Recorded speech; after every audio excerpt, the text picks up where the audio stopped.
Varicose veins కి సరైన చికిత్స కోసం సంప్రదించండి ఎవిస్ హాస్పిటల్.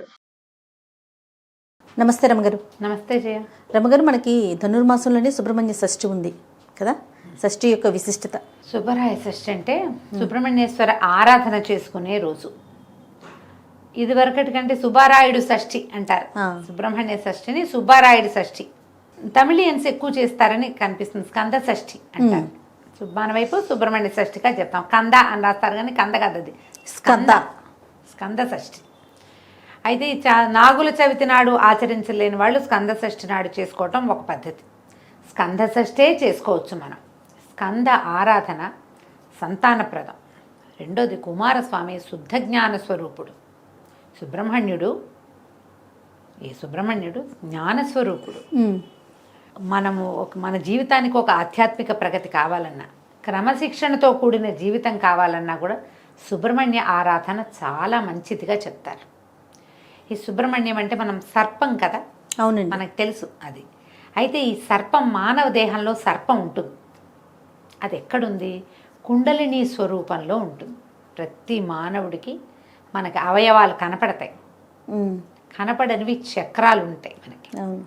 షట్చక్రాలు ఉండి 6 చక్రాలు ఉండి పైన 7వ చక్రమైన సహస్రార చక్రంలో అమ్మ అంటే మా శక్తి కొలువై ఉంటుందని చెప్తారు. ఈ శక్తిని చూడాలంటే మూలాధార చక్రంలో ఉన్నటువంటి కుండలిని శక్తిని నిద్రలేపి ఆ శక్తి ద్వారా మనం అమ్మని చూడగలుగుతాం. ఈ కుండలిని ఎలా ఉంటుందంటే తన తోకని తనే కరిచి, నోటితో కరిచి పెట్టుకుని 3 చుట్టలు చుట్టుకుని ఉన్నటువంటి ఒక సర్పాకార శక్తి మనకి మానవ దేహంలోనే ఈ కుండలిని రూపంలో ఉంటుంది అని చెప్తారు. ఈ కుండలిని శక్తి అది సర్పంలాగా పైకి వస్తుంది కదా, అది సుబ్రహ్మణ్య శక్తిగా చెప్పబడుతుంది. జ్ఞానం కలిగినప్పుడే, మనలో జ్ఞానం వికసించినప్పుడే మనం ఈ చక్రము ఆ చక్రాన్ని సరిచేయటము, అది మిగిలిన చక్రాలను భేదనం చేసుకుంటూ ఆ చక్రంలోంచి ఈ కుండలిని శక్తి బయటకు వచ్చి ఒక్కొక్క చక్రాన్ని దాటుకుంటూ చక్రభేదనం చేస్తూ తురీయ స్థితికి పై దాకా అది రావాలి అంటే కనుక జ్ఞానం కావాలి మనుషులకి. అంతేగా. మనం ఈ కుండలిని భేదన చేసిన వాడు, చక్రభేదనలు చేసిన వాళ్ళు మన చుట్టుపక్కల కొంతమంది మహానుభావులు కనపడతారు. సాధారణంగా చక్రభేదన జరిగినప్పుడట షట్చక్రాలను ఒక్కో చక్రాన్ని భేదించి శక్తి పైకి వస్తున్నప్పుడు ఒక్కొక్కళ్ళకి కొన్ని రకాల శక్తులు వస్తాయి. ఆ శక్తులకి లోబడిపోతారు చాలామంది. శక్తికి లోబడి అది ప్రదర్శనకి పూనుకుంటారు. ఓకే. లేదా చుట్టుపక్కల వాళ్ళు ఎవరైనా సరే దాన్ని ప్రబోధిస్తారు, ఓహో నువ్వు అద్భుతమైన వాడివని. వెంటనే వీళ్ళకి అహంకారం, మాయ వాళ్ళని పైకి ఎక్కనివ్వదన్నమాట. అహంకారానికి లోనయ్యి అది అక్కడే ఉండిపోతారు. ఉండిపోయి ఆ శక్తులు ప్రదర్శన అంతే. ఇంకా తర్వాత ఇంకా ఉపాసన, పైకి వెళ్ళటము, సహస్రారంలో శక్తిని, అసలైన అమృతాన్ని అందుకోవటం చేయలేకపోతారు. చక్రభేదనం జరుగుతుంది చాలామందికి, చక్రాలు వెళ్తాయి. కానీ ఎక్కడ ప్రతి చోట వచ్చేసరికి ఒక్కొక్క చక్రభేదన జరగంగానే ఒక్కో రకమైన శక్తి ఆవిష్కారం జరుగుతుంది. ఆ జరిగిన శక్తి ఆవిష్కారానికి లోబడి, మాయకి లోబడి ఉన్న వాళ్ళు అక్కడే ఆగిపోతారు. సుబ్రహ్మణ్య ఆరాధన వల్ల మాయని తొలగించుకుని మనం మనుషులు ఆ అమ్మవారిని చూడగలుగుతారు, అమృతత్వాన్ని సాధించగలుగుతారు. మనకు ఎంతోమంది గురువులు చాలామంది కనిపిస్తారు. వీళ్ళందరూ కూడా అంటే చాలామంది జనాల్ని ఆకర్షించగలిగిన వాళ్ళు, ఎక్కువ మంది జనాలు వాళ్ళ చుట్టూ చేరుతారు. వీళ్ళకి వాళ్ళంతటా వాళ్ళకే సహజంగానే చక్రభేదం జరిగిన వాళ్ళు అయి ఉండొచ్చు, లేదా ఉపాసన ద్వారా చక్రాలని భేదించిన వాళ్ళు కూడా అయి ఉండొచ్చు. ఈ ఎప్పుడైతే జనము గుమికూడటము, చాలామంది వేరే రకరకాల మార్గాలు వచ్చినాయో, ఏ స్థాయికి వెళ్ళారో ఆ స్థాయిలో ఉండిపోతారు. మనం ఎంతోమందిని గమనిస్తాం, పెద్దవాళ్ళని చూస్తాం, వాళ్ళలో విపరీతమైన జనాకర్షణ ఉంటుంది.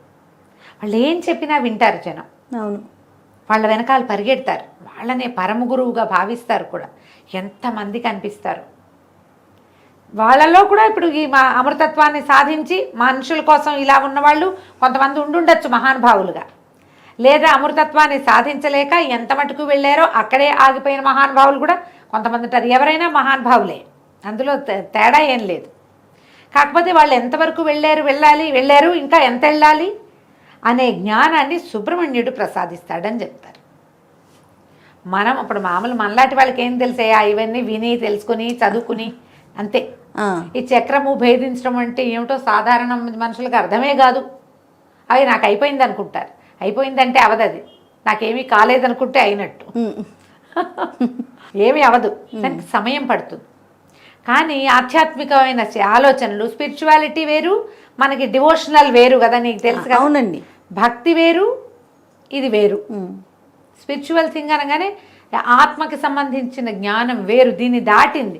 భక్తి అనగానే మన భక్తి ఎక్కడ ఆగిపోతుంది? ఈ పువ్వులు, పూజ అక్కడే ప్రసాదాలు ఇక్కడే ఆగుతుంది. దాన్ని దాటి ముందుకెళ్తాం అనేది సుబ్రహ్మణ్య ఆరాధన వల్ల మనకి లభిస్తుంది. ఈ సుబ్రహ్మణ్య ఆరాధన కూడా ఏదో శ్రోత్రియంగా ఏది కనపడుతుందో దాన్ని చేయటం కాకుండా ధ్యానము, తదేక దీక్ష, ఇవి చాలా అవసరం. తరచుగా సుబ్రహ్మణ్య దేవాలయాలు దర్శించే వాళ్ళకి ఆత్మజ్ఞానం వైపు దృష్టి వెళ్ళటానికి అవకాశం ఉంది. ఆయన్ని ఆరాధిస్తే మన ఆధ్యాత్మిక ప్రగతి బాగుంటుంది. దానికోసమే కాకుండా లౌకిక జీవనానికి కావలసినటువంటి సంతానోత్పత్తికి సుబ్రహ్మణ్యుడే అధిదైవం. సంతానం కావాలంటే సుబ్రహ్మణ్యుని ఆశ్రయిస్తే సంతానం కలుగుతుంది. జాతకంలో నాగదోషాలు అవి ఉంటే, కుజదోషము, నాగదోషము కనపడుతుంటే వాళ్ళు తప్పకుండా సుబ్రహ్మణ్య ఆరాధన చేయాలని చెప్తారు. సమీపంలో ఉన్న ఎక్కడ నాగనాథులు ఉంటారు, ఎక్కడ నాగప్రతిష్టలు ఉన్నా అక్కడ పూజించటం. సర్పారాధన, నాగారాధన చాలా మంచివి. సుబ్రహ్మణ్య స్తోత్రాలు కూడా కొన్ని అద్భుతమైన స్తోత్రాలని, సుబ్రహ్మణ్య భుజంగ ప్రయాతము, సుబ్రహ్మణ్య అష్టకం, సుబ్రహ్మణ్య సహస్రనామాలు, సుబ్రహ్మణ్య అష్టోత్తరము, ఏది సులువుగా మీకు చేసుకోగలిగితే అది చేసుకోండి. సుబ్రహ్మణ్య అష్టకం చాలా సులువు, 9-10 శ్లోకాలు చక్కగా నోటికి వచ్చేస్తాయి. రోజు చదువుకుంటే సంతానార్థులైన వాళ్ళకి మంచి ఉపయోగిస్తుంది. మీరు ఏదైనా చేయించుకుంటారు, ఐవీఎఫ్లు అవి ఇప్పుడు బోల్డ్ వచ్చినాయి కదా, అవి సక్సెస్ అవ్వాలన్నా భగవత్ సహాయం కావాల్సిందేనమ్మా. ఖచ్చితంగా అండి కదా. అందుకని మీరు సుబ్రహ్మణ్య అష్టకం చదువుకోండి, చదువుకుని ఏదైనా చేయించుకోండి. వైద్యానికి వెళ్తున్నారు, అదొద్దు, ఏ హోమియోపతి మందే వేసుకుంటున్నారు, అప్పుడు కూడా సుబ్రహ్మణ్య ఆరాధన చేసుకుంటూ హోమియోపతి వైద్యమే చేయించుకోండి. దానికి వెళ్ళినా దీనికి వెళ్ళినా ఎప్పుడు కూడా భగవత్ సహాయం తీసుకోదలిస్తే సుబ్రహ్మణ్యుడు దీనికి అధిదైవంగా ఉంటాడు. వివాహాలు ఆలస్యమైన, తరచు సంతానం లేట్ అయినా, లేదా అబార్షన్లు అయిపోయే వాళ్ళు చాలా మందికి, మిస్క్యారేజెస్ అయిపోతుంది, కొంతమందికి ఎక్టోపిక్ ప్రెగ్నెన్సీ లాంటివి వస్తాయి, వాళ్ళకు కూడా సుబ్రహ్మణ్య ఆరాధన మంచిది, స్కందారాధన మంచిది అనేది మనం ఎప్పుడు చెప్తూనే ఉంటాం. ఎందుకంటే ఈ స్కందుడు ఎన్ని చోట్లకో మారి ఎక్కడ ఇది కాకుండా జన్మించాడు.